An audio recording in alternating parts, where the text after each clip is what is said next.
क्यों, कैसे और कहाँ कोरोना वायरस तैयार किया गया। इसे देखिए, ये वुहान इंस्टीट्यूट ऑफ वायरोलॉजी है, बदनाम लैब, चीन की वह बदनाम लैब जिसके बारे में कहा जा रहा है कि कोरोना वायरस, दुनिया में तबाही मचाने वाला कोरोना वायरस SARS-CoV-2 यहीं तैयार हुआ है, यहीं बना। मित्रों नमस्कार, दिल दिल्ली दिल देश में आज हम संडे गार्जियन के इसी लेख पर चर्चा करेंगे। इंटरनेशनल सोसाइटी फॉर सर्जरी के भारतीय प्रतिनिधि डॉक्टर PS वेंकटेश राव के इस लेख में कोरोना वायरस को लेकर चीन द्वारा अंतर्राष्ट्रीय समुदाय से बार बार बोले गए झूठ का खुलासा किया गया है। ये झूठ सिर्फ मौखिक नहीं है, बल्कि दस्तावेज इन्हें साबित करते हैं। डॉक्टर वेंकटेश राव ने इन सभी दस्तावेज़ों का इस लेख में हवाला दिया है।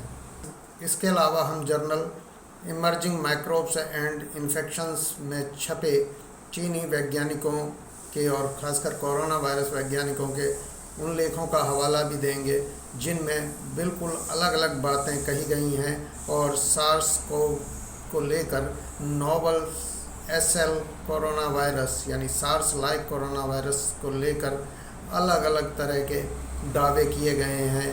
और इनसे ये भी संकेत मिलते हैं कि शुरुआत में ही यानी 2017 के आसपास ही चीन सार्स लाइक कोरोना वायरस के 13 से ज़्यादा स्ट्रेन्स की जानकारी रखता था और ये स्ट्रेन उसने अलग अलग जगहों से एकत्र किए थे।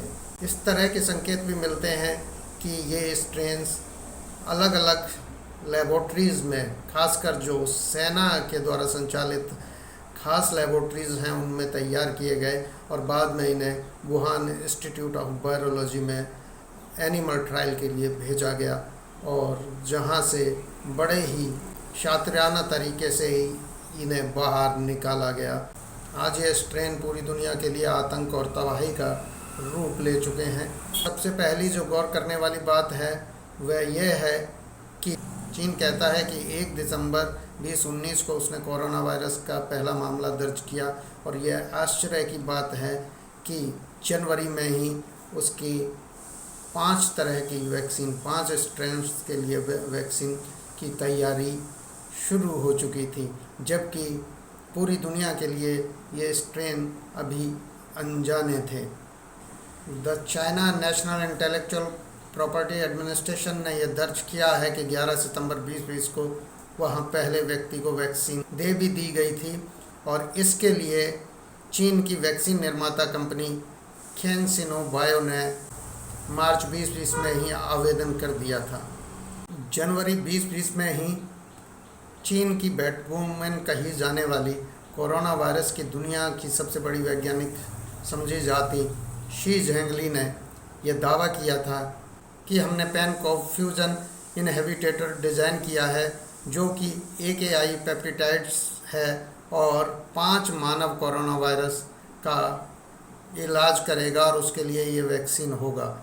और जनवरी में ही उन्होंने कोरोना वायरस के खिलाफ कारगर मोनोक्लोनल एंटीबॉडी, नैनोबॉडी और वैक्सीन के बारे में बात कह दी थी, दावा कर दिया था।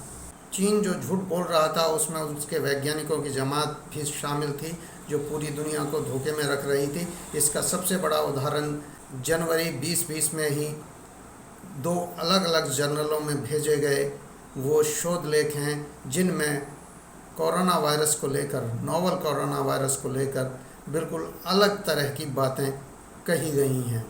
इनमें से एक शोध 20 जनवरी 2020 को द नेचर में प्रकाशित हुआ था। इसमें हॉर्सशू चमगादड़ के RATG13 वायरस से कंपेयर करते हुए कोरोना वायरस SARS-CoV-2 के 5 स्ट्रेन दिखाए गए थे। यह ध्यान देने वाली बात है कि दूसरा article emerging microbes and infection में प्रकाशित हुआ था। इसमें वायरस का एक अलग ही स्ट्रेन दिखाया गया था जिसकी तुलना को ZC45 से की गई थी। उससे भी आश्चर्यजनक बात यह है कि इमर्जिंग माइक्रोब्स एंड इन्फेक्शंस में छपे आर्टिकल को ऑनलाइन मार्च 2020 में बदल दिया गया था और ये 3 मार्च 2020 को जो नया आर्टिकल उसकी जगह दिया गया उसमें SARS-CoV-2 की तुलना ZC45 तथा ZXC21 वायरस से भी की गई थी। इन्हें कोरोना वायरस फैमिली के वे सदस्य बताया गया था जो कि SARS-CoV-2 से काफ़ी हद तक मिलते जुलते हैं। इस तरह से एक ही समय में चीन के वैज्ञानिकों ने सार्स फैमिली के 3 वायरसों का जिक्र किया था जो कि SARS-CoV-2 यानी नोवल कोरोना वायरस से मिलते जुलते हैं। इस तरह से एक ही समय में 2-3 अलग अलग तरह के सिद्धांत किसी जर्नल को देना पूरी तरह से अनएथिकल माना जाता है। और ये अनएथिकल काम चीन ने क्यों किया? क्या इंटरनेशनल सोसाइटी को धोखे में रखने के लिए किया गया ताकि वो ये कभी ना जान पाए कि SARS-CoV-2 किस तरह से तैयार हुआ है और किस तरह से बनाया गया है, कि यह प्रकृति में बना है या लैब में बना है।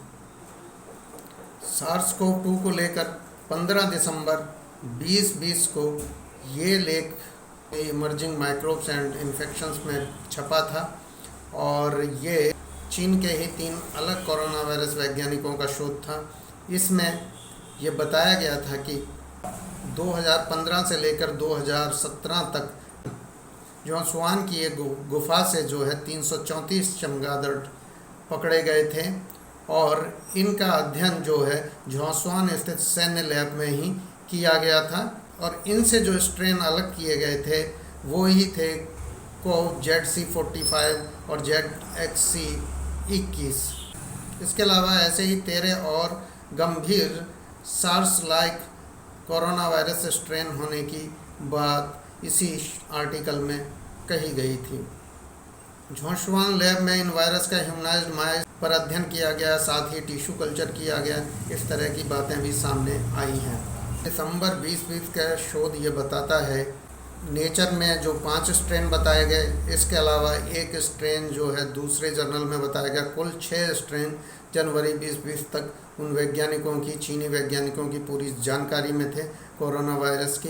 क्या ये एक से ही विकसित हुए थे या अलग अलग कोरोना वायरसों से बने हैं? कोरोना वायरस एक बहुत लंबी चौड़ी फैमिली है और कोरोना विराडे फैमिली है और जिसमें अल्फ़ा, बीटा, गामा, डेल्टा इस तरह के 4 परिवार हैं। और अल्फ़ा और बीटा जो वायरस हैं वो मैमल्स पर असर करते हैं और यही वायरस जो हैं और विकसित होकर इंसानों को संक्रमित करते हैं। इंसानों को संक्रमित करने वाले वायरस को सार्स नाम इसलिए दिया गया है क्योंकि सार्स जो है वो सीवियर एक्यूट रेस्पिरेटरी सिंड्रोम है।